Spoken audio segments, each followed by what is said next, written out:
Buenas noches, aquí en el búnker, como todos los viernes, vamos a traer a una persona que vamos a conocer mejor para saber cómo es el avance que va a hacer a través de la política y que está haciendo. Pero antes de nada, cabecera.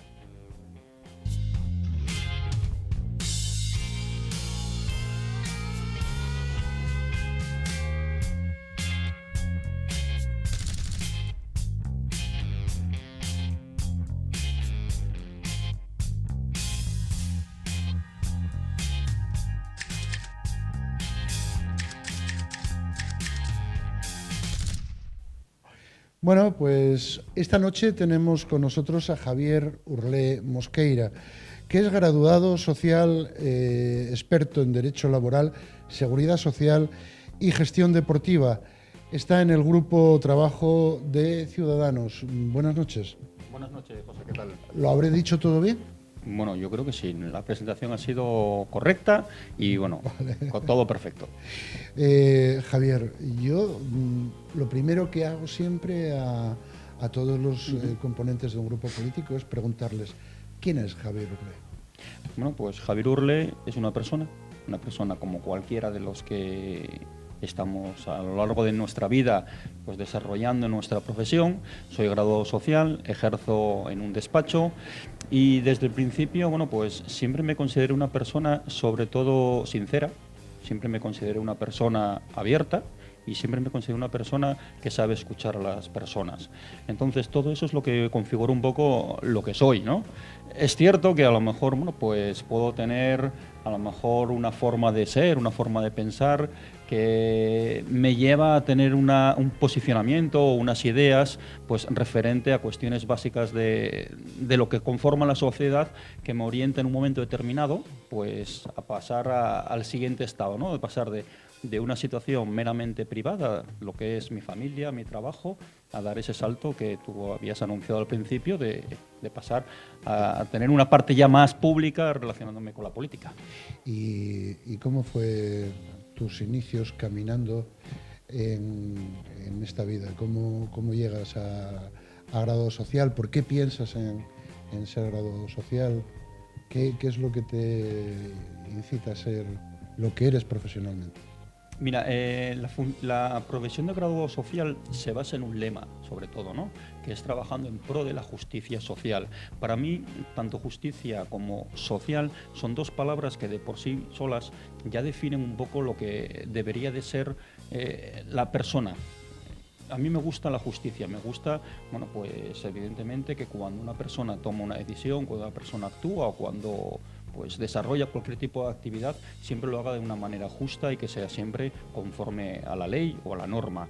Y luego social, estamos hablando de un aspecto que afecta al 100% de las personas. O bien somos trabajadores o vamos a ser receptores de una prestación a corto o medio plazo de la seguridad social.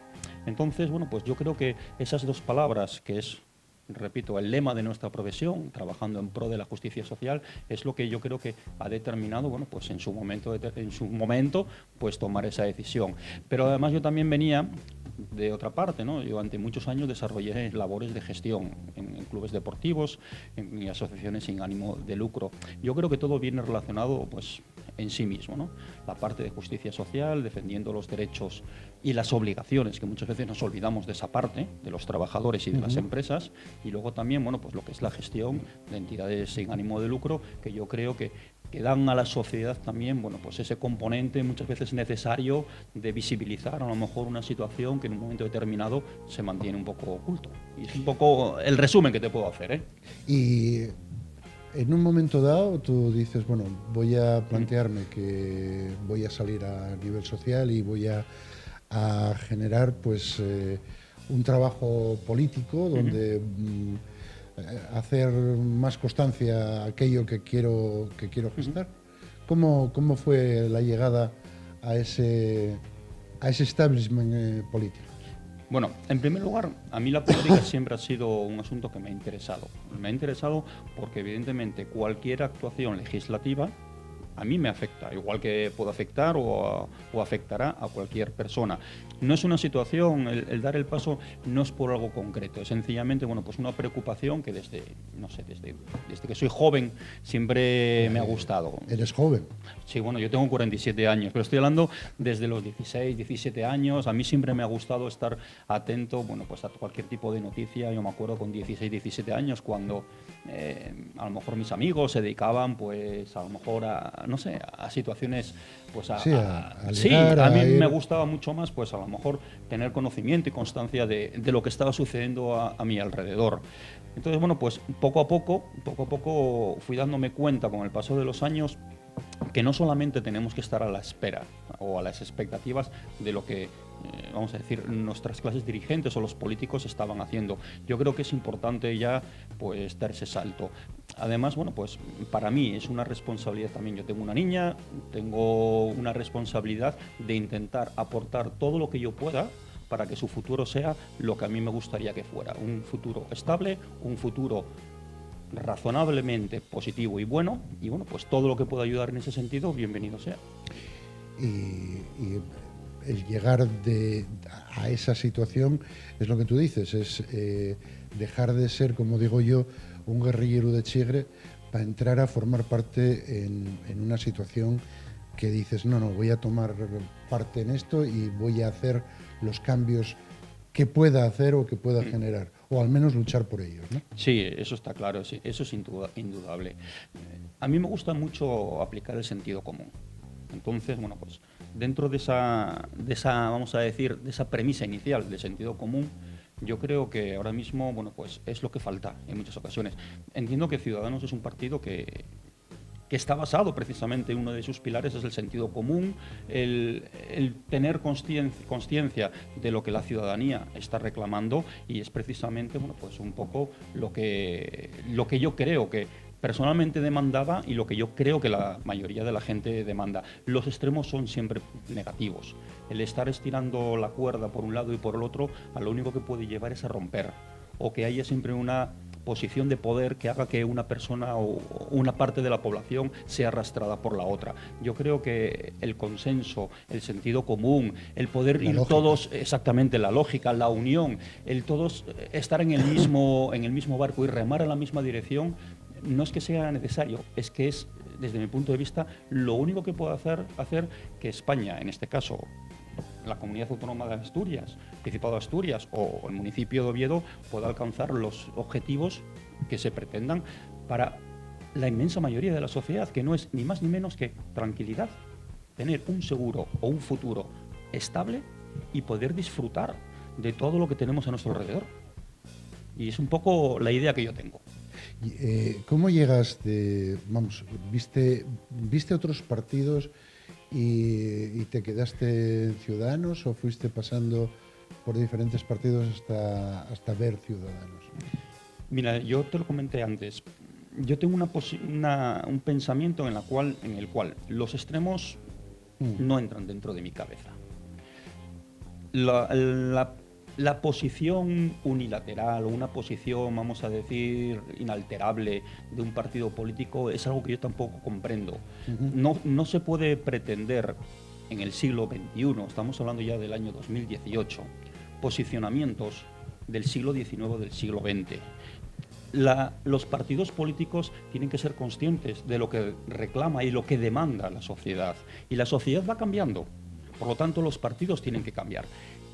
Yo no veo que haya ese cambio, yo no veo que haya esa adaptación a lo que quiere la gente, solamente lo veo en un solo partido. Claro, ¿qué partido para mí sería el partido ideal? Yo lo tengo delante. Ciudadanos considero que en ese sentido cumple todos los requisitos. Es un partido que es abierto, es un partido que es receptor y es un partido que sobre todo, repito lo de antes, utiliza el sentido común. Entonces, bueno, pues en ese sentido yo creo que no he militado nunca en un partido hasta ahora y bueno, pues todo lo que pueda ayudar, ahí me tienen. Y en la gestión deportiva, ¿dónde estuviste? Que es interesante también. Bueno, yo durante muchos años he sido director deportivo del Club Natación Ciudad de Oviedo. dedicándome a lo que es la parte de la gestión. Es un club que durante 22 años ha entrado en continuo crecimiento, es una referencia actualmente a nivel nacional de lo que es la práctica del deporte y bueno, pues ahí estuve desarrollando parte de mi profesión. La otra parte, bueno, pues lo hacía por forma completamente ajena. Pero a ti te gustaba el deporte. Sí, bueno, yo practiqué deporte toda mi vida. Yo he sido nadador toda mi vida. Yo empecé con 7 años ya en el mundo de la natación de competición. A partir de ahí, bueno, pues desarrollé mi carrera deportiva hasta los 19 años, que pasé a labores de técnico inmediatamente, bueno, pues ya en labores de gestión.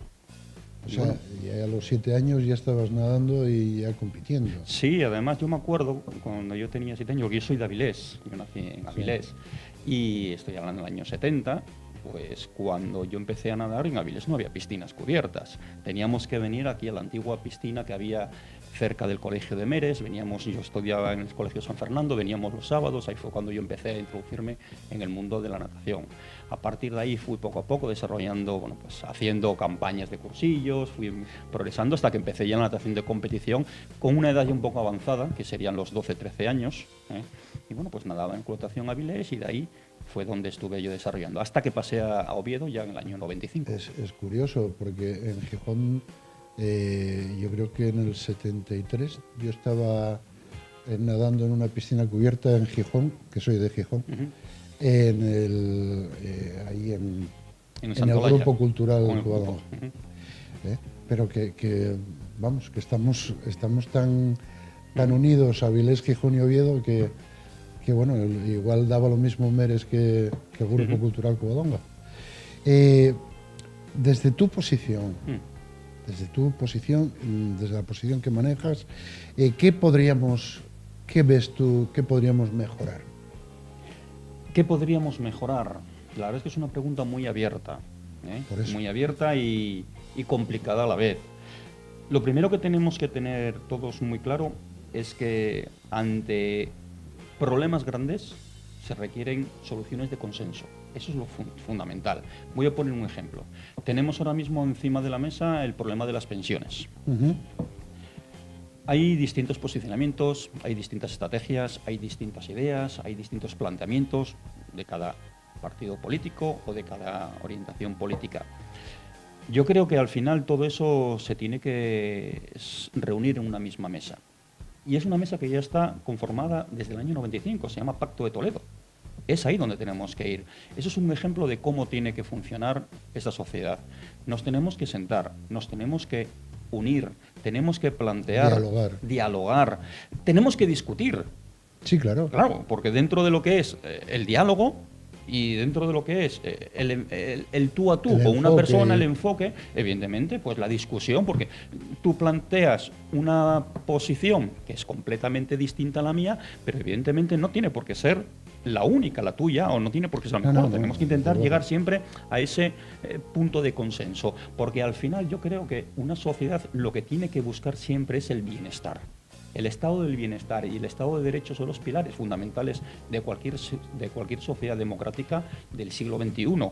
Y la única forma de conseguirlo es todos juntos, todos en consenso y todos con un planteamiento lo más uniforme posible, que podamos remar, como dije antes, todos en la misma dirección. Unas veces más rápido, otras veces más despacio, porque el camino siempre es largo, pero tenemos que intentar remar. Sí, no andar metiendo palos entre los rayos de la rueda. Exactamente. Y ¿cuál sería tu preferencia a la hora de hacer esas mejoras? ¿En el ámbito de las pensiones? ¿En el ámbito judicial?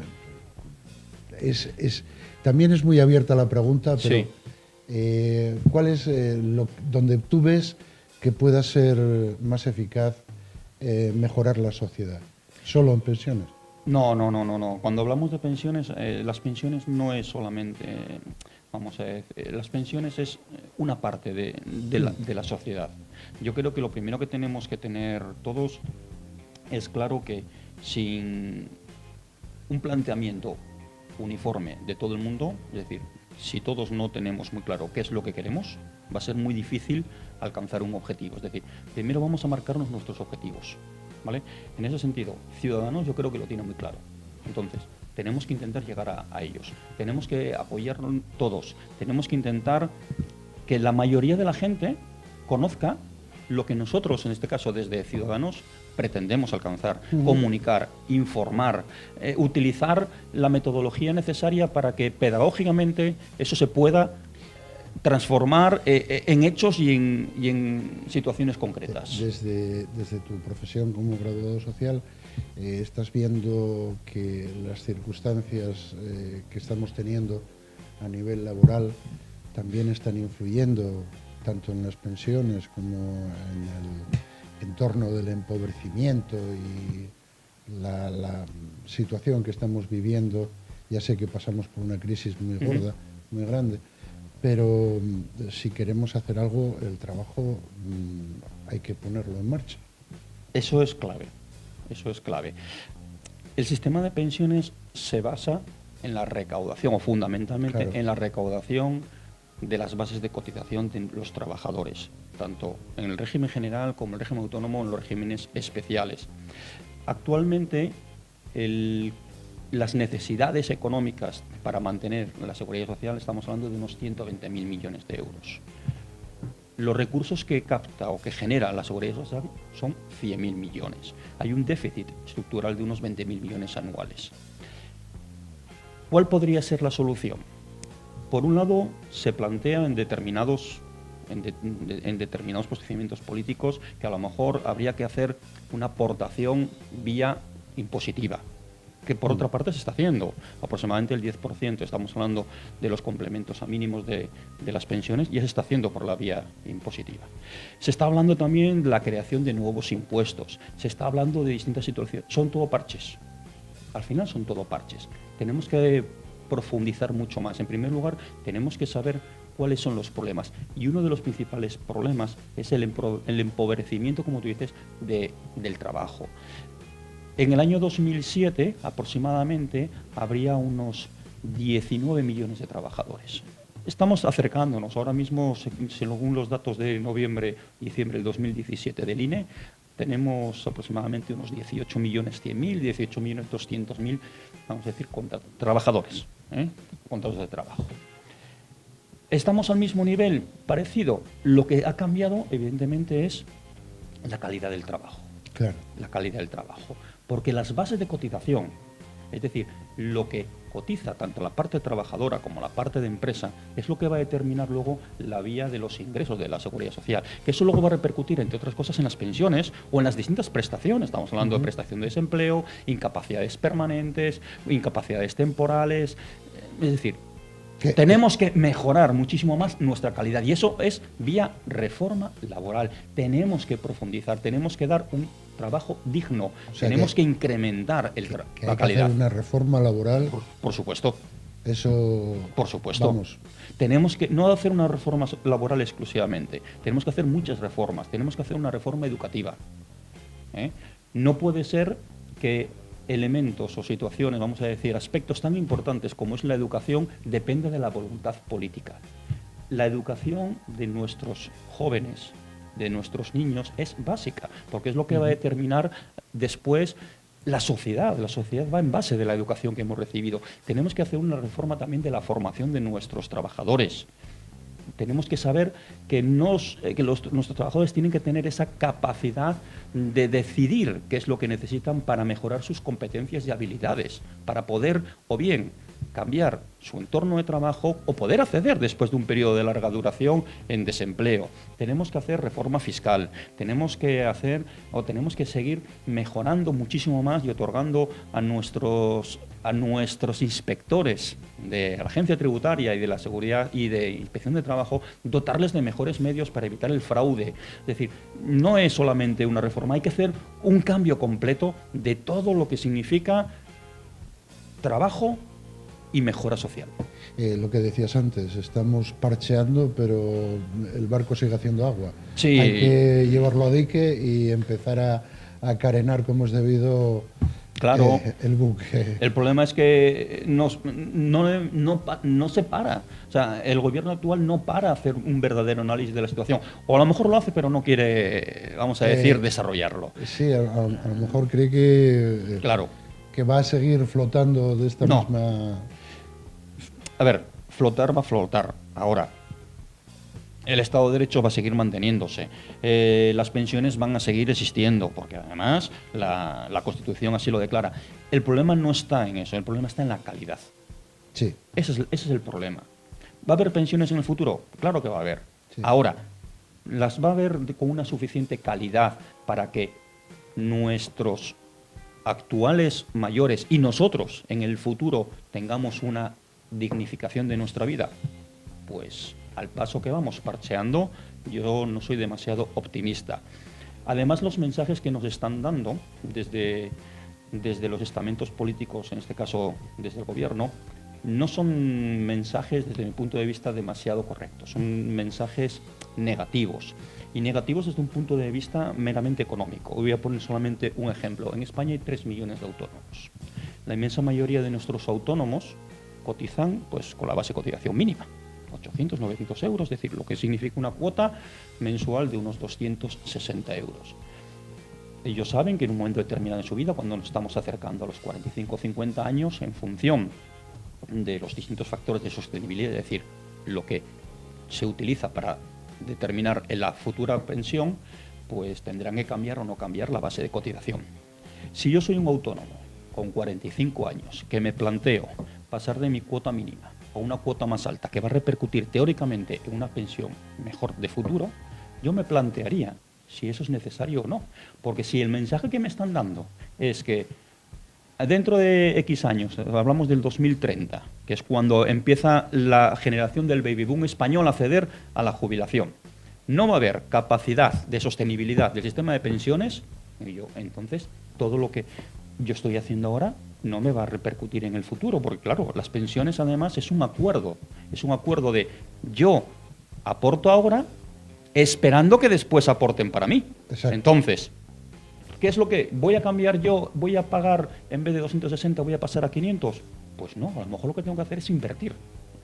¿Eso en qué repercute? Que cada vez hay menos ingresos en las pensiones. Claro. No podemos transmitir o no se debe transmitir ese mensaje. Sí, Tenemos porque- que transmitir porque es un mensaje optimismo del y, claro, el mensaje del miedo da la sensación que interesa porque la parte privada puede sacar rédito económico de ahí. Entonces, no sé, yo creo que deberíamos de replantearnos todo. Pues yo, Javier, te invitaría a que te quedes en nuestra tertulia de las situaciones que se dan esta semana, tanto en el mundo como en España como en Asturias, y que te quedes porque precisamente un tema candente es el de las pensiones. Entonces, me gustaría que quedaras con nosotros, que enseguida van a venir nuestros tertulianos. Pues mira, yo te agradezco la invitación, evidentemente la acepto y bueno, pues encantado. Pues nada, un momentín que hablo yo con esta gente que nos está mirando y enseguida vamos a la tertulia. Pues ya veis, compañeros, él es Javier Urlé, del Grupo de Trabajo de Ciudadanos, habla claro y conciso. Y bueno, con esto vamos a pasar a publicidad porque enseguida, al que toque el mando le corto el dedo. Enseguida nos vemos en la tertulia. Vamos a publicidad.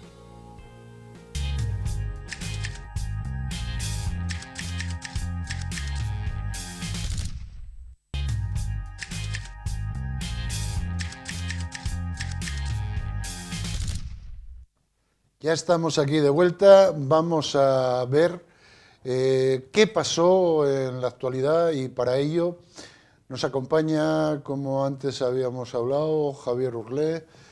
¿Cómo seguimos estando? Muy bien. ¿Qué hay?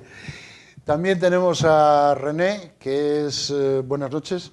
¿Qué tal? Buenas noches. Es economista, sociólogo, politólogo, es secretario del PP en Asturias.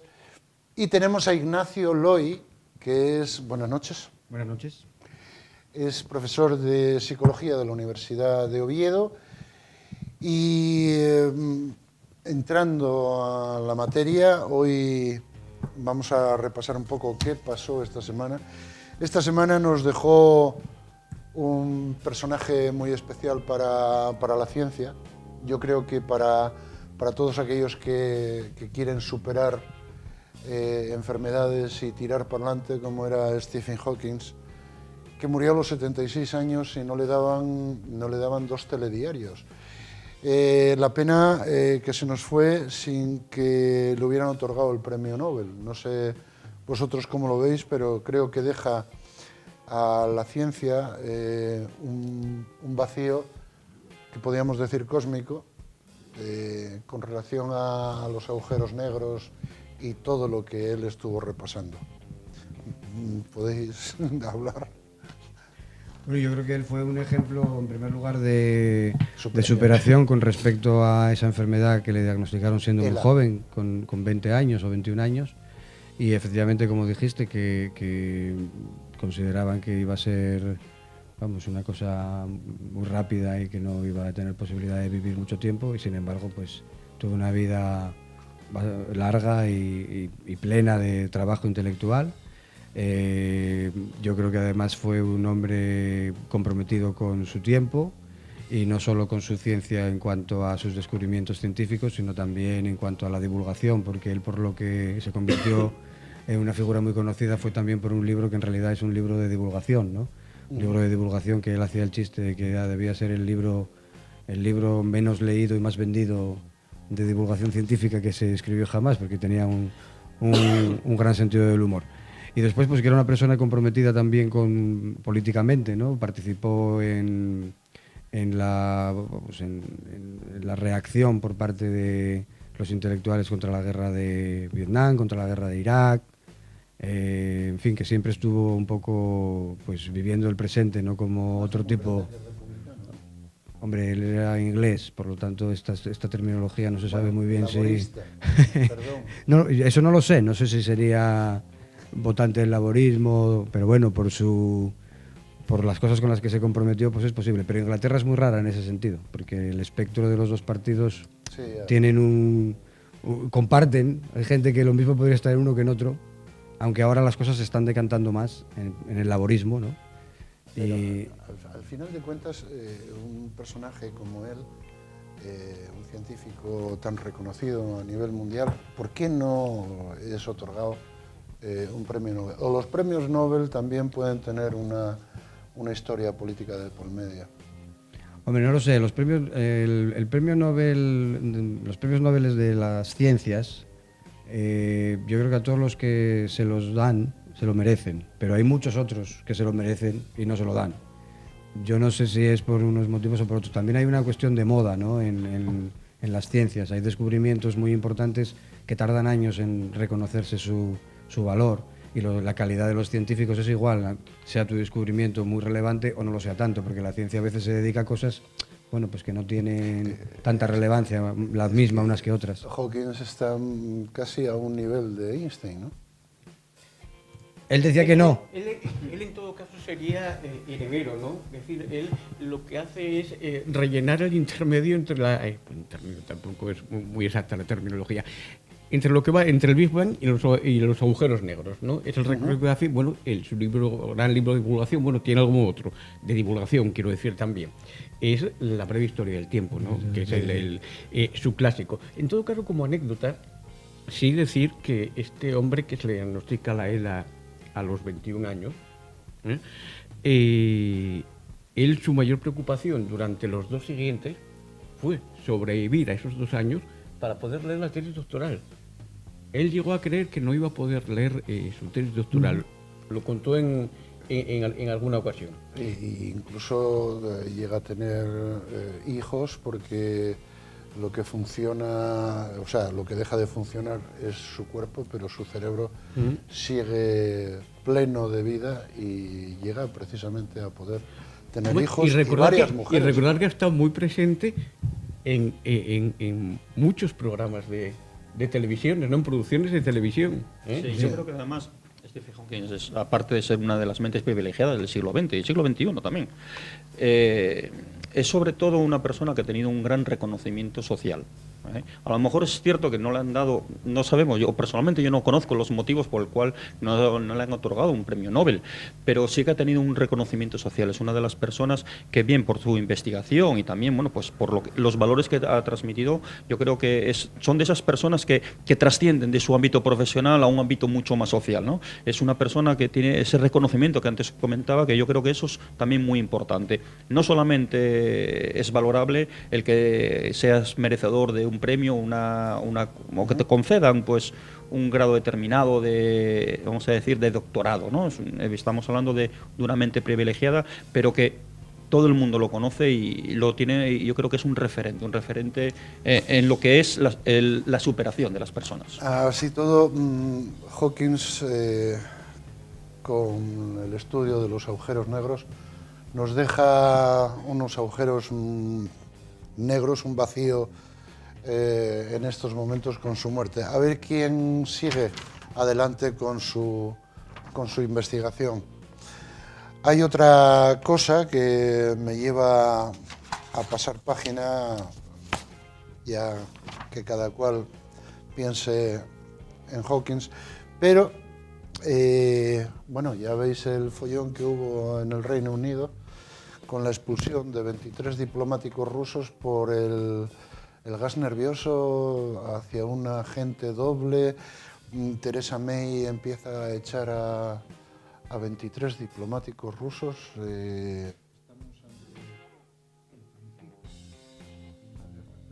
Andan por ahí mentideros comentando.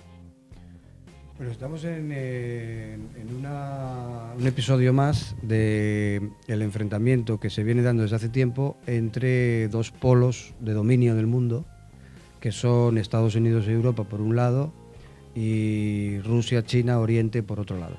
A Europa y a Estados Unidos no les interesa que Rusia y China se entiendan, porque eso podría significar un cambio en el dominio geopolítico mundial. De hecho, creo que Estados Unidos y Europa ya han perdido ese dominio que tenían hace unos cuantos años, y lo que estamos viendo, ese tipo de episodios, pues es parte de ese enfrentamiento que puede hacer resurgir otra vez esa existencia de dos polos de influencia que hubo durante la Guerra Fría. Curiosamente, es posible que la actual Rusia se entienda mejor con la actual China, que la Unión de Repúblicas Socialistas Soviéticas se entendía con la China comunista, ¿no? Eso es una cosa curiosa. Con respecto al asunto concreto de si fue o no fue envenenado, en fin, nosotros qué vamos a saber. Si ellos mismos no son capaces de dar pruebas fehacientes, y es lo que está reclamando Rusia en primer lugar, ¿no? Demuestra efectivamente eso antes de hacer nada. Pero yo en todo caso creo que yo eso he mojado, porque este no es el primer caso, que se va, ¿eh? Ya hace algún tiempo se produjo uno muy célebre.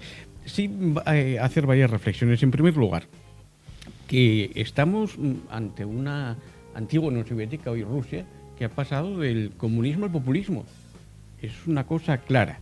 Por otro lado, parece que hay una reacción conjunta de países occidentales, en este caso Estados Unidos, Francia y Alemania, junto con el Reino Unido, para responder a todos estos fenómenos que se están produciendo y generándose en la Unión Soviética. Y después tampoco podemos perder de vista que el próximo fin de semana es fecha señalada. Hay elecciones en Rusia, y todo tiene que ver.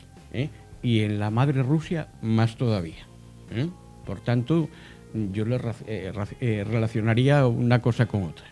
Yo creo que además has apuntado algo para mí que es muy importante, el tema del populismo. Además, cuando estamos relacionando populismo con grandes, vamos a decir, con unos países que tienen esa presencia a nivel internacional, como puede ser tanto Rusia como Estados Unidos, gobernados desde un punto de vista muy populista, eso es un peligro.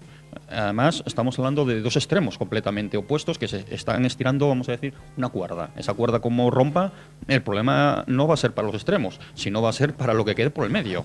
Y en este sentido, bueno, pues yo tengo mi opinión al respecto de de cómo se debería de tratar este asunto. Yo creo que la comunidad internacional, pero claro, hablamos de comunidad internacional que tiene una relación directa con todo lo que es el ámbito económico, porque al final no deja de ser relaciones económicas. Me interesa tirar de aquí, me interesa tirar de allá, porque voy a sacar un rédito económico que para mí o mis aliados va a ser positivo. Al final yo creo que las posiciones sensatas tienen que ser posiciones más centristas, en el sentido que un señor como Putin o un señor como Donald Trump en Estados Unidos esté valorando exclusivamente que todo lo que no esté conmigo está contra mí y que además solamente me preocupo de llenar, entre comillas, mis bolsillos, es decir, de mis países, eso cada vez va a generar pues más distancia social, va a empobrecimiento de todo. Ruso actual es un populismo de amplio espectro. Es decir, hoy por hoy Rusia es un paraíso para los antiguos valores de la Unión Soviética, cosa que se quiere incluso recuperar desde el punto de vista de la hegemonía y de la importancia que tenía la Unión Soviética, no tanto desde el punto de vista ideológico, que también, cuanto para formaciones de extrema derecha que tienen allí un paraíso. En España mismo, si se escucha hablar alguna plataforma de información que no es precisamente de centro, más bien de la derecha, pues escucharemos hablar maravillas de Putin, por ejemplo. ¿La RT? No me hablo de la RT, no, otra más española. Pero por no citar. Yo, sin embargo, pienso que el término populismo es una especie de cajón desastre que no está nada bien definido, porque si populista es Trump y populista es también Putin, me parece que es un término que no reconoce matices que hay ahí muy importantes. Y se usa el término populista aquí también para referirse muy a menudo a Podemos. Entonces me parece que hay un intento por simplificar el discurso político de manera que se ponga a todos en un lado y en el otro, ¿no? Y yo creo que hay muchas cosas que matizar. Yo lo utilizaría en el sentido vulgar del término, ¿no? Porque tecnológicamente en ciencia política no... La llegada de Trump al poder es la constatación empírica del fracaso de Estados Unidos como potencia hegemónica en la geopolítica contemporánea.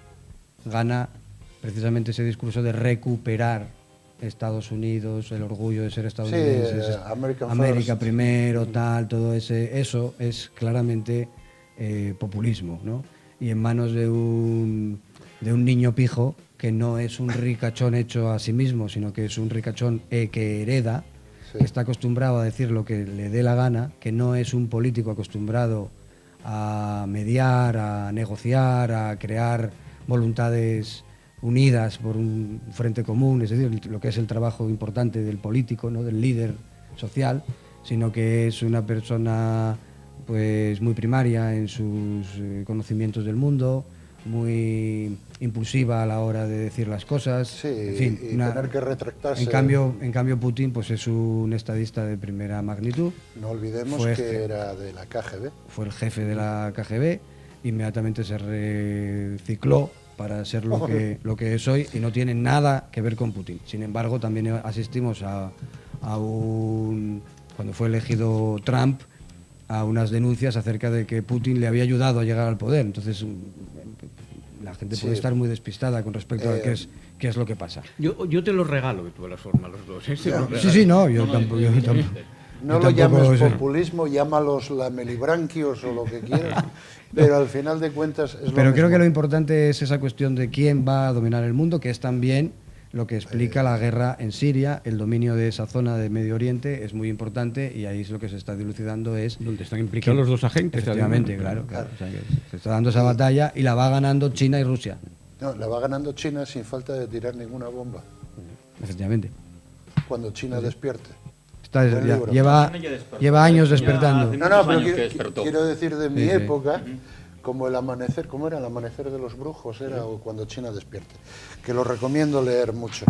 Bueno, pues Rusia reacciona poniéndose cabreada y de muy mala leche, y entonces, a ver lo que pasa aquí, pero desde luego va a haber una frialdad absoluta. El que quiera congelar, que lleve la carne y el pescado para Inglaterra, porque va a haber frío, ¿no? al menos así.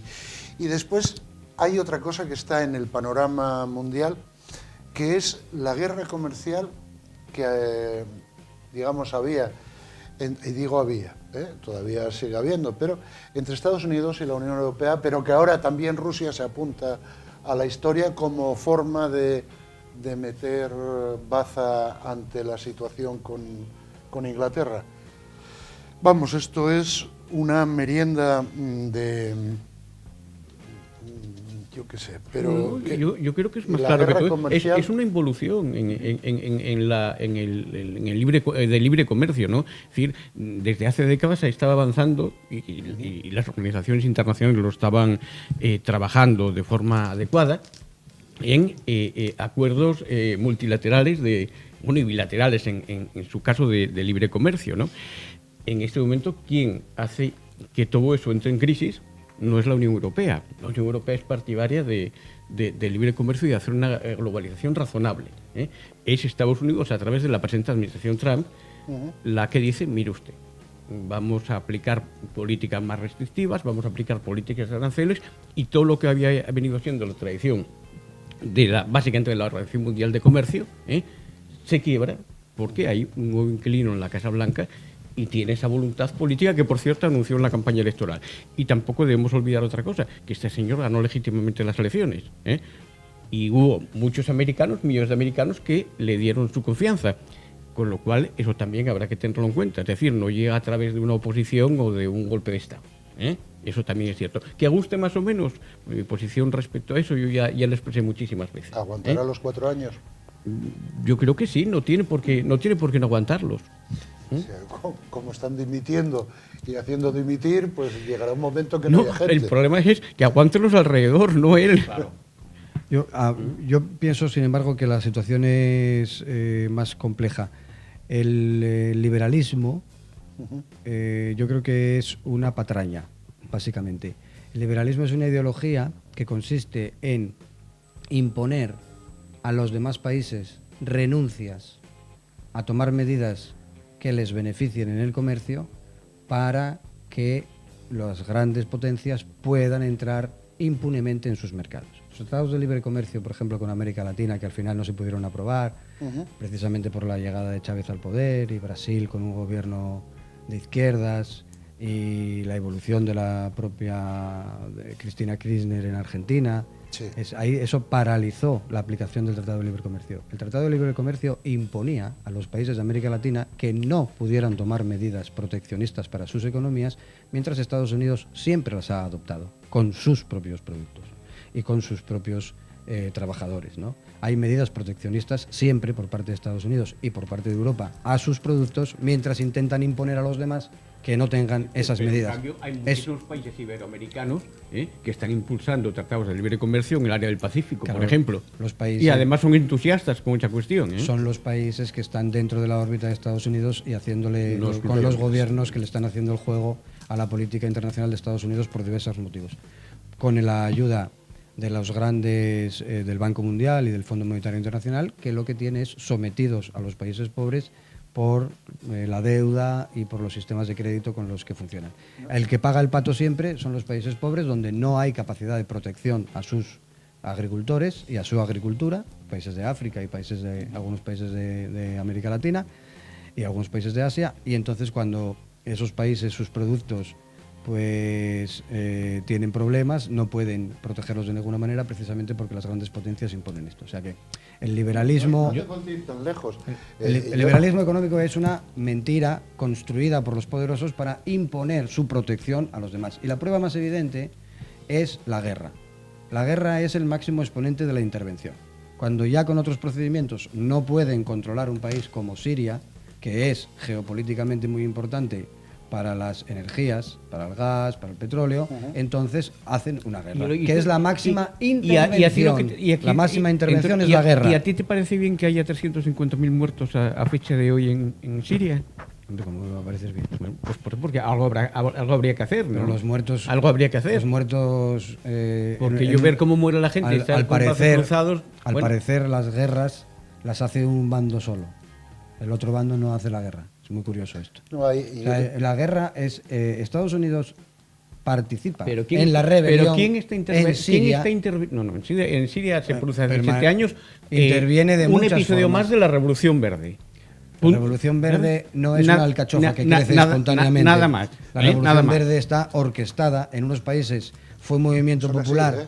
Bueno, En unos países fue un movimiento popular que dio lugar a rebeliones que luego fueron duramente reprimidas para imponer gobiernos títeres, como por ejemplo es el caso de Egipto, y en otros países fue alentada para derrocar a los dirigentes que les Yo creo interesaba que derrocar. es Es el caso de Libia y es el caso de Siria. Es un Libia, discurso muy antiguo. por Libia Dios. les Por salió Dios. bien, es mucho más antiguo el No, liberalismo. Ojo, y hay que Mucho tener más en cuenta antiguo una que el cosa. marxismo. Gobernaba el señor Barack Obama cuando pasó todo esto, ¿eh? Efectivamente, porque Que era esto también confirma otro malo. mi posición. Vamos a ver, la diferencia entre Obama y Trump No parece que ninguna, según que lo que defiendes tú.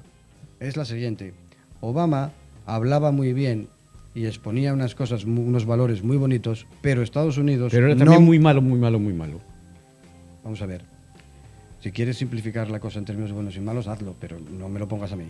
Estados Unidos no ¿Por qué modificó, simplificas? Eres tú. no modificó su posición política con respecto a Israel, salvo por unos gestos al final del mandato de Obama. Ya llegamos a Israel otra vez. Pues ya claro, es llegamos que a es Israel. fundamental en esa zona porque es el único aliado en esa zona de Estados Unidos y de Europa. Y no modificó su postura con respecto a la guerra de Irak. Lo que hizo fue reducir las tropas y aumentar el número de drones que bombardeaban allí. Esa fue la diferencia. Tampoco cerró Guantánamo. En política internacional era una persona que daba gusto escuchar porque sus discursos eran, digamos, mucho mejor hechos, más inteligentes y tal, que a Trump, que da pena escucharle, pero en el fondo del asunto la política de Estados Unidos no varió grandemente. Internamente, el intento de poner en marcha el seguro médico para todo el mundo es un cambio muy importante que Trump quiere acabar. Pero la diferencia en política internacional no fue abismal, porque el presidente de los Estados Unidos no es el que manda en Estados Unidos. Una cosa es el gobierno y otra cosa es el poder. Y eso pasa en Estados Unidos y pasa en España. Estamos hablando... no, yo difiero un poco. Yo creo Supongo. que Yo ha habido concretamente- evidentemente un cambio sustancial entre el gobierno de Barack Obama y el gobierno actual desde el punto de vista de la política internacional de Estados Unidos. Hemos pasado de una política donde Estados Unidos cada vez se alejaba más de ese intervencionismo tan dentro de lo que era Estados Unidos durante muchos años con Barack Obama ahora mismo a una posición donde Donald Trump dice aquí soy yo y Estados Unidos lo primero y me meto en todos los charcos que yo pueda. Esos son discursos. La realidad... No, yo ha creo que cambiado no. gran Las cosa. realidades yo creo que también han variado sustancialmente. Dijo que iba a arrasar Corea. Después alguien le vio decir, no puedes arrasar Corea del Norte sin arrasar Corea del Sur, y dijo, voy a callar una temporada sobre Corea. Y ahora parece que hay una línea de diálogo. Parece. Con Sí. lo cual todo el mundo ve Claro. contrastes. Parece. Donde no se puede, tú que hablas de simplificar, Parece, pero... eres tú el que está Exacto. simplificando excesivamente. que va en Excesivamente. En absoluto. Miremos Al la- final se trata de una posición de poder, a ver quién es el que más manda y el que más quiere. Entonces, también un tema de liberalismo. Antes comentaste liberalismo. Yo no creo que el liberalismo de por sí, por definición, sea malo. El problema está en la imposición. La imposición que no tiene nada que ver con las políticas económicas o las políticas que se quieran implementar en cualquier zona, en cualquier país. Yo creo que el problema está en la imposición del poder porque sí. Entonces, bueno, pues ahora mismo Estados Unidos está aplicando una política, una política de imposición, ¿vale? Hasta hace poco, durante el periodo de Barack Obama, yo creo que a nivel internacional y políticamente, yo creo que bueno, pues la situación, vamos a decir, dentro de lo que se pueda considerar estable, era bastante estable. Ahora estamos hablando ahora mismo de que desde hace 2 o 3 años, pues esto es infumable, como quien dice. Era más estable porque las declaraciones no eran incendiarias. Bueno, pero es que insisto, todo la suma, guerra todo de suma. durante el mandato de Obama, Estados Unidos bombardeó más territorio iraquí que durante el mandato del anterior presidente. En Israel, Estados Unidos siguió apoyando las políticas de apartheid que está practicando Israel con Palestina. De la zona, ¿eh? La única democracia madura de la zona. Un Estado terrorista. Las políticas liberal sociales, por matizar bien, las políticas liberal sociales han garantizado el desarrollo del mundo. Eso es así. Y tenemos el mundo que tenemos, que es mucho más pacífico que en la realidad histórica anterior, eso mucho sería, más desarrollado y eso más sería así si el mundo se hubiera desarrollado. Y beneficiándose de políticas de avance gracias precisamente no sé si a sabes estos procesos. Y que todo es mejorable. Y que todo es mejorable, por supuesto. Todo es por supuesto mejorable. que sí. Sobre todo la distancia entre ricos y pobres es mejorable porque de hecho en los últimos años ha aumentado. No, que por ahí tengo que entrar después, no me hagas spoiling de eso. Quería también hacer un vuelo sobre no solo la prisión permanente revisable, sino también por los acontecimientos que vivimos esta semana con el pequeño Gabriel y el desenlace de todo esto. Y yo, sin querer hacer amarillismo sobre la situación, diría ¿qué pensáis de la prisión permanente revisable ante crímenes como los que vivimos esta semana? Bueno, pues yo voy a dar mi opinión. En principio, yo considero que hay una serie de crímenes de extrema gravedad que deberían de tener, pues, vamos a decir, su justa condena con el Código Penal. Es cierto que el Código Penal español a lo largo de su historia ha sufrido diversas modificaciones y actualmente, bueno, pues la prisión permanente revisable, estamos hablando ya de un grado de pena que se puede considerar máximo, ¿eh? ¿Estoy a favor de la prisión permanente revisable? En ese sentido yo voy a decir un sí. Sí, porque entiendo que en determinadas circunstancias es muy difícil conseguir ese efecto reintegrador que además la Constitución en el artículo 25 así lo manifiesta. Es que es muy difícil y considero que por lo menos se debería de intentar paliar pues esa situación de, no sé cómo decirte, no es una situación social de alarma social, es una situación de preocupación social, ¿eh? Entonces, yo personalmente sí estoy a favor del mantenimiento. Hay una alarma social también porque en estos momentos en Madrid están toda la policía cubriendo los colegios porque hubo 3 a 5 intentos de secuestro. Pero ojo, en situaciones, repito, extraordinarias, acotadas, de extrema gravedad. Evidentemente, claro que el sistema penitenciario tiene que tener una orientación de reintegración, pero ¿se puede reintegrar a todo el mundo? Es la pregunta que a lo mejor nos tendríamos que hacer. Yo la opinión que mantengo es una opinión clara y reconocida porque ya lo habíamos hablado y yo lo he manifestado públicamente en varias ocasiones. En primer lugar, es necesaria porque hay una demanda social y una alarma social, en la doble versión sobre las cosas que están sucediendo. Ha habido, perdón, que tengo que aplicar más el concepto de preocupación social. Bien, perfecto, perfectamente. Vale también ese concepto. Y hay otro aspecto que a mí me parece importante, que es que dentro de esa preocupación social, esa preocupación es cuantificable y se habla hasta de un 80% de la población. Y las organizaciones políticas, los responsables políticos están precisamente para recoger esas preocupaciones sociales y trasladarlas a las instituciones, que es lo que se está haciendo en este momento. Ahora bien, que quizás no fue la mejor semana para llevar esto adelante, lo podríamos discutir, discutirlo, pero bueno, no creo que aquí que esté legislando caliente, ni muchísimo menos, porque por este tema ya llevamos bastante tiempo. De hecho, el Partido Popular en el programa electoral ya lo tenía incluido. Y siempre esta legislación que estaba vigente, que ahora se está iniciando el proceso para que se busque la retirada de la ley, fue algo que se ha aplicado y solo en una ocasión en España, por lo tanto es muy extraordinario, muy extraordinario. E insisto, aparte de la preocupación social, de la demanda social y de la alarma social, de las tres patas sociales, hay también una realidad penal, que efectivamente hay casos para los cuales se debe tener una legislación específica a efectos de disponer medidas, pero que siempre estén presididos por un criterio de rehabilitación.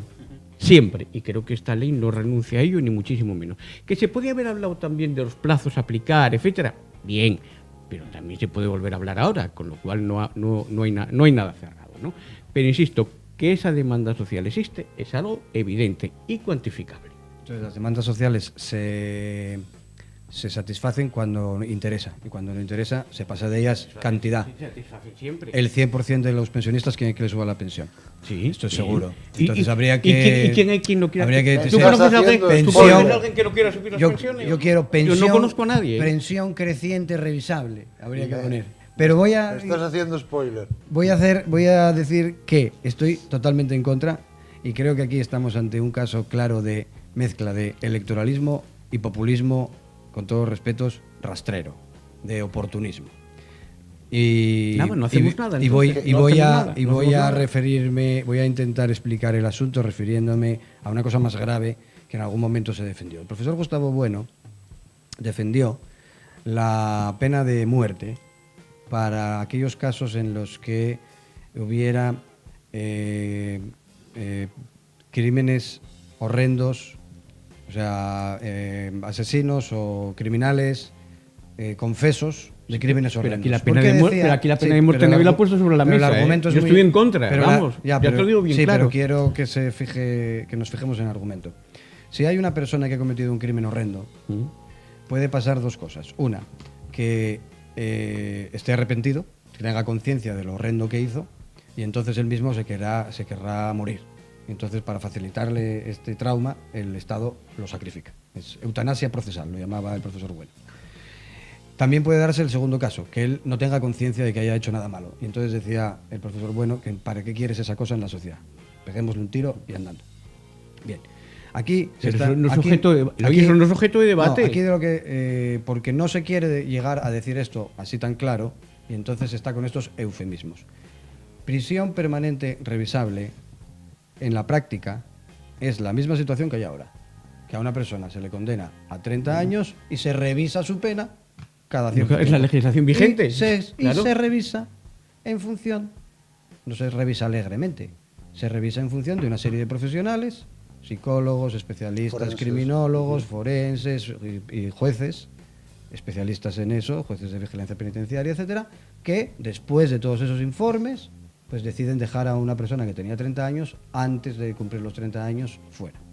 Y esa situación lanza un mensaje a la sociedad de reinserción, de perdón, pago del castigo porque cometiste un crimen y reinserción. Y ese mensaje es muy importante porque la prisión tiene por objeto ese proceso. ¿Quiénes son los delincuentes a los que se les aplican reducciones de penas y suelen ser reincidentes? Los que cometen crímenes de carácter sexual. Porque parece ser, según los estudios, que es muy difícil que una persona que ha cometido delitos de ese tipo deje de tener, digamos, esa tendencia, ese vicio. A la ese- única persona que Bien. se le ha aplicado esta ley Por no, lo tanto- no es un delincuente sexual, ¿no? Hizo una cosa No, no, horrible, no. matar a aquellos Precisamente, criaturas, ¿no? Pero- precisamente por eso estoy diciendo que en aquellos casos donde las penas, además las penas por violación no son como las penas por asesinato, son más leves o menos Pero, largas. ¿Tú que estás de acuerdo Entonces, en contra? ya lo dije desde el principio que estoy totalmente en contra. O sea, estoy a favor de que se retire De que se retire la que ley. se retire la ley y que se vuelva a la situación que se tenía. Sí, que hay que revisar el Código Penal, hay que revisarlo constantemente para que funcione y para que... Lo que estoy diciendo es que en aquellos crímenes donde es más probable la reincidencia, no se va a aplicar esta pena, porque esta pena es para otro tipo de crímenes. Y en la práctica, el resultado es el mismo exactamente, porque una prisión perpetua, ¿cómo se llama? Permanente revisable. Permanente revisable. Si es revisable, quiere decir que la persona podrá salir a la calle. Pero el mensaje que se le manda a esa persona que está en la cárcel, a ese criminal, el mensaje que se le manda es: tú no vas a salir de la cárcel. No, todo lo contrario. Todo lo Pero contrario, sin embargo, todo lo contrario. con la otra situación que yo digo, si se le manda ese mensaje, lo que pasa es que puede pasarse 30 años en la cárcel. Igual. Si no cumple con los requisitos establecidos legalmente para que lo haga. Pero creo que es la situación de angustia que vive el Partido Popular debido Ya está. a su corrupción, Ya debido está, a las ya, movilizaciones ya. que se Y están tendrá que dando, ver una cosa con lo otra. que hace que ceda en aquello que no le cuesta nada ceder. Porque en otras cosas tendría que quitarle a sus amigos dinero para dárselo a los pensionistas. Y como eso no lo quiere hacer, pues entonces lo hace aquí. Aquí sí es populista, porque aquí puede hacerlo porque esto no cuesta nada, no tiene ninguna trascendencia económica. En lo otro no puede ser populista y respetar la posición mayoritaria de la gente, porque eso significaría quitarle dinero a sus amigos del IBEX 35, y eso no lo quiere hacer. Bueno, yo respeto todos los planteamientos que has mostrado en la mesa, Nacho, o Ignacio. Hay partes que sí comparto y hay otras que no. Evidentemente, la parte de una situación de populismo, además, como definiste, populismo rastreo, yo entiendo que no. Yo entiendo que hay, repito, una demanda social. Comparto que si hay una demanda social, se tiene que, una demanda social mayoritaria, como puede ser, por ejemplo, lo hablaremos después, tema de pensiones, evidentemente comparto incrementar las pensiones todo lo que se pueda. Pero estamos hablando de una situación concreta del Código Penal, prisión permanente revisable. Entonces, hay un hecho claro. Encima de la mesa, concretamente en la mesa del Tribunal Constitucional, está todavía el fallo de si es o no es constitucional. Evidentemente, habrá que estar a lo que se deba en ese sentido. Ahora, sí comparto también otro planteamiento que dices tú de la revisión del Código Penal, porque a lo mejor lo que nos tendríamos que plantear para esos casos que tú has comentado de situaciones de agresiones sexuales, la revisión del tercer grado. Eso también es importante. Con el Código Penal actual, cualquier penado, cuando, vamos a decir desde un punto de vista general, cumpla el 50% de su pena, puede acceder a un tercer grado. A lo mejor tendríamos que revisar también en ese sentido y en determinados delitos cometidos la posibilidad del cumplimiento íntegro de la pena, o por lo menos endurecer mucho más la opción del tercer grado. Entonces, ¿qué es lo que yo creo que se debería hacer? Lo primero, esperar al fallo del Tribunal Constitucional, porque como siempre hay que respetar al máximo lo que dicen nuestros tribunales y sobre todo creer en ello. Y en segundo lugar, pues plantear esa revisión del Código Penal desde un punto de vista de en determinados delitos de extrema gravedad, donde yo incluyo también, evidentemente, no como el Código Penal, incluyo todos los delitos relacionados con las agresiones sexuales y más, sobre todo, a determinados colectivos que están a lo mejor en un grado de indefensión, como puede ser por edad o por discapacidad, pues habría que replantearse esa posibilidad del acceso al tercer grado o por lo menos endurecerlo.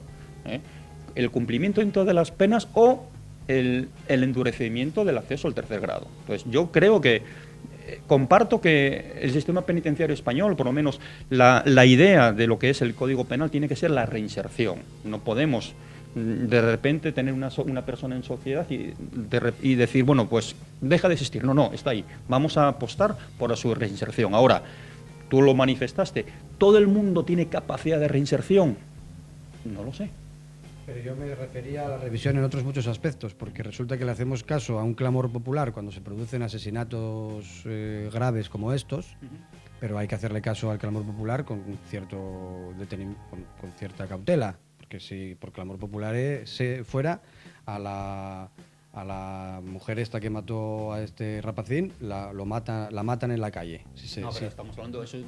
Son dos conceptos, justicia y venganza. Claro. Bien. Son dos cosas completamente distintas. Un Estado de Derecho, la justicia se basa en las leyes. Y la cautela muchas veces viene del hecho de hacer caso a los profesionales. A mí por mi trabajo he tenido que estudiar bastante fisiología, pero le suelo hacer caso más al médico que a mis estudios de fisiología, porque por muchos estudios que yo haya hecho, prefiero hacerle caso al médico, me fío más de él. Y lo mismo me pasa con el fontanero. Y lo mismo me pasa con los juristas.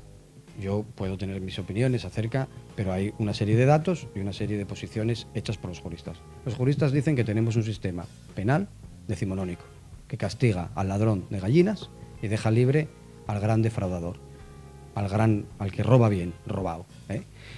Tenemos una de las poblaciones presas más grandes de Europa, teniendo, sin embargo, un índice de delincuencia de los más bajos.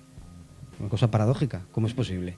Porque se pena cierto tipo de delitos. El que roba una manzana a golpe de navaja, a ese le caen bastantes años.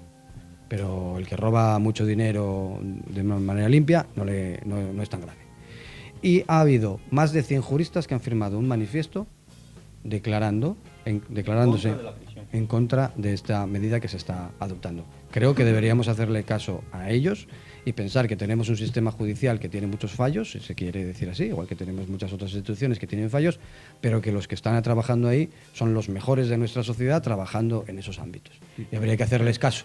Pero los jueces y magistrados lo único que hacen es aplicar la justicia. Dentro del campo de lo discutible. O sea, porque Hombre, haya 100 personas que opinan de una forma, pues habrá otras 100 que opinen de otra. Hombre, si son 100 y eso es la riqueza del debate. Si son ¿no? 100 que médicos, no todos pensemos igual. Pero si son 100 médicos oncólogos hablando del tratamiento que te corresponde, Y si los 100 yo creo que son- deberías hacer más si caso los- a los 100 médicos oncólogos y si los 100 son que a los de la izquierda 100 tuya, psicólogos. entonces ya tienen razón al 100%. Pues mira, no. No. catedráticos habrá un amplio espectro ideológico. Espero entre que los sí. catedráticos Yo creo de que Derecho sí, creo Penal. que sí, creo que sí. Me gustaría que gente como la que asesinó, como esta mujer que asesinó a Gabriel, pues tenga una pena que tenga bastante fuerza. A mí lo que me gustaría es que no volviera a pasar. Exacto, y a mí también. Y a cualquiera, claro. Pero a veces hay que decidir en el momento y no seguir dando vueltas y mareando la Claro, es perdiz. que desgraciadamente no vivimos en Alicia en el País de las Maravillas. No. Desgraciadamente. Y después la única persona que en este momento está teniendo prisión permanente revisable, como antes decías, es un padre que mató con una radial a sus dos hijas. Entonces, con una radial, no sé, yo me pongo a pensar y digo, Más vale no pensarlo. no. Y bueno, y tengo otra cosa aquí en exclusiva, que es... Pensión permanente revisable. no. Que es Rajoy vincula la subida de las pensiones a la aprobación del presupuesto. De alguna forma estamos viendo una especie de si me aprobáis el presupuesto subo las pensiones o ¿qué está pasando? Una necesidad objetiva. Es decir, no puede haber una revisión de pensiones si no hay presupuestos, es evidente. O sea, es evidente. Yo creo que ahí es poco discutible. Vamos a ver, aquí hay varias cosas. Una es el derecho a tener una pensión y otra es el sistema que se adoptó para asegurar el pago de las pensiones. Son dos cosas diferentes.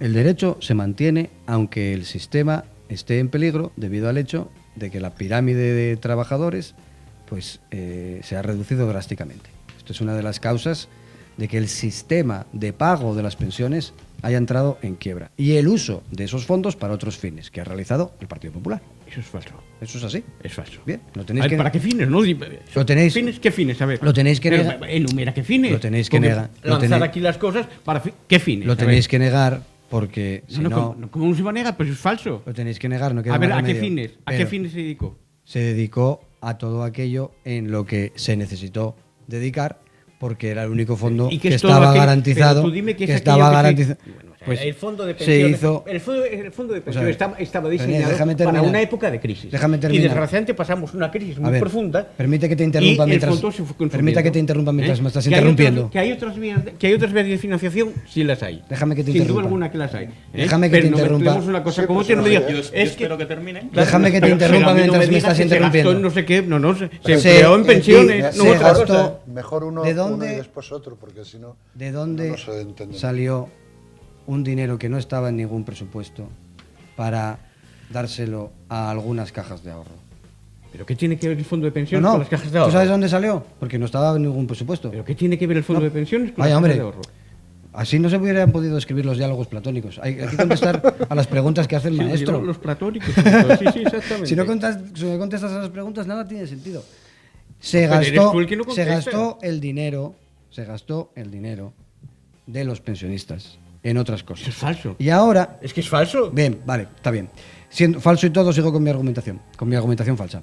Entonces, de todas formas, el derecho a la pensión es un derecho que tenemos. Correcto. Y entonces, si el sistema con el cual se había pactado que íbamos a pagar las pensiones ha quebrado, o no hay el dinero suficiente, lo que hay que hacer es buscarlo en otro sitio, puesto que el derecho hay que mantenerlo. Bien. ¿Y qué problema hay? El ¿Estamos pro- todos de acuerdo en eso? El problema es que se están confundiendo los dos niveles y hay dinero suficiente. Hay una asociación de trabajadores de Hacienda que tiene una página web muy interesante, se llama Gesta, Sí. en la que se dice que hay un fraude fiscal anual que llega a estimar en 100.000 millones de euros.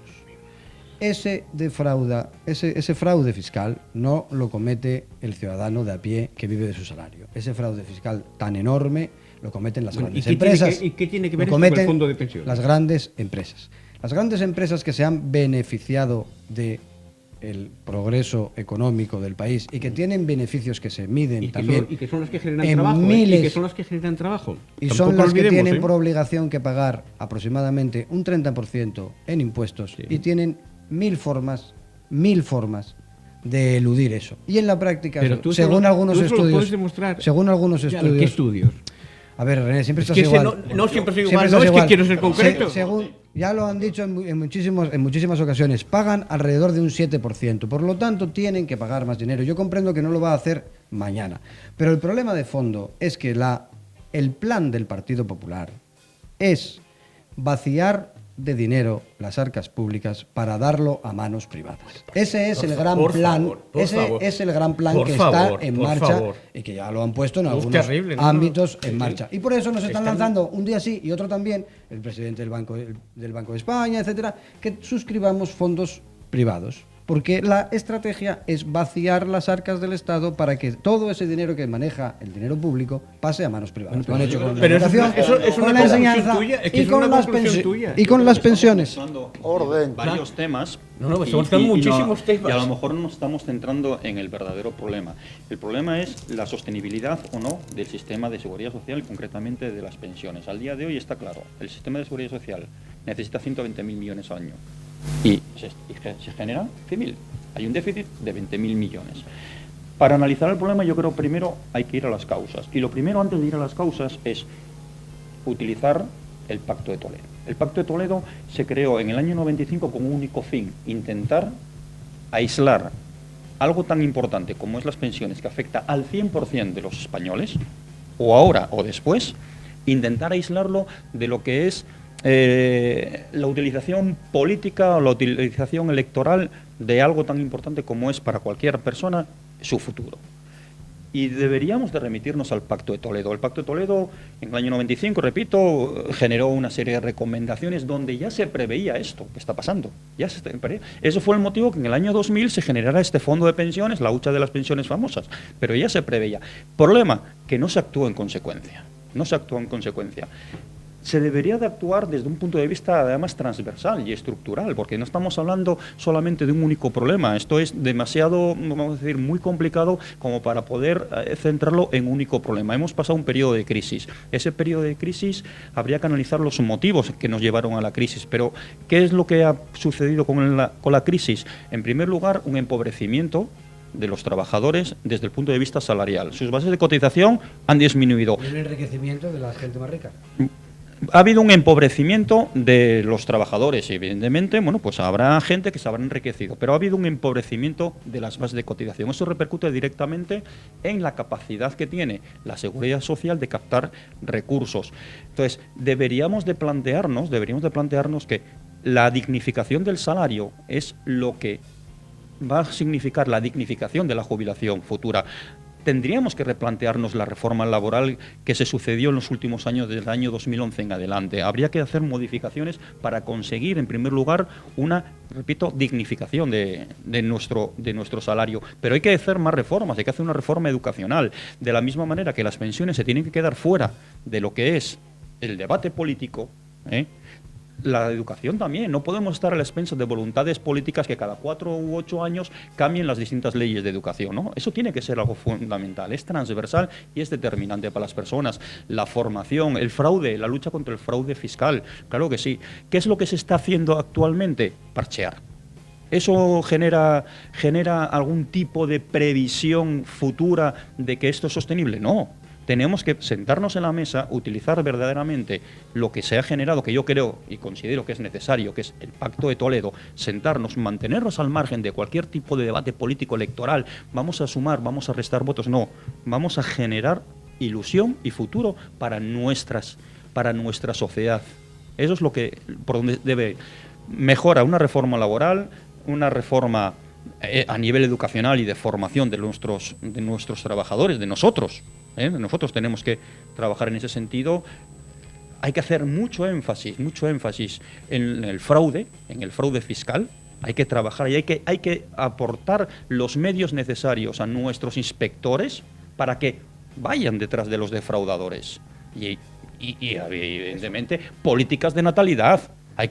Tenemos que tener. La pirámide demográfica es la que hay.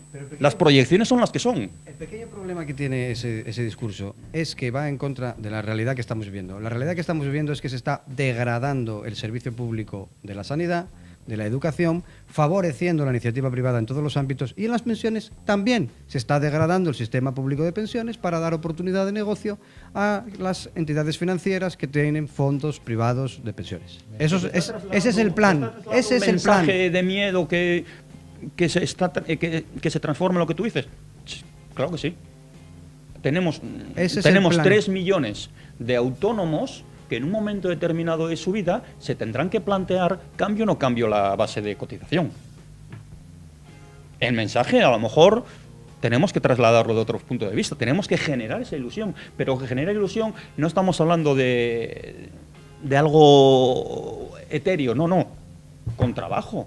Pero claro, lo primero que tenemos que hacer es mantener al margen las jubilaciones del debate. Javier, Ignacio, René, me están diciendo que estamos en tiempo. Que tenemos que salir. Yo os conmino, fíjate tú qué cosas digo, a poder seguir con esto en otro momento, porque ahora mismo como que hay que seguir. Vas a combinar, convócanos.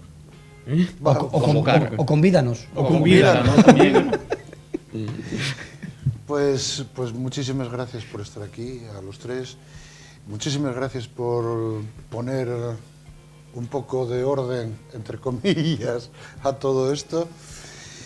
Y a vosotros que me estáis viendo, y ya sabéis, que tengáis un buen fin de semana, tener cuidado en la carretera, y el martes os espero aquí de nuevo. Venga, buenas noches.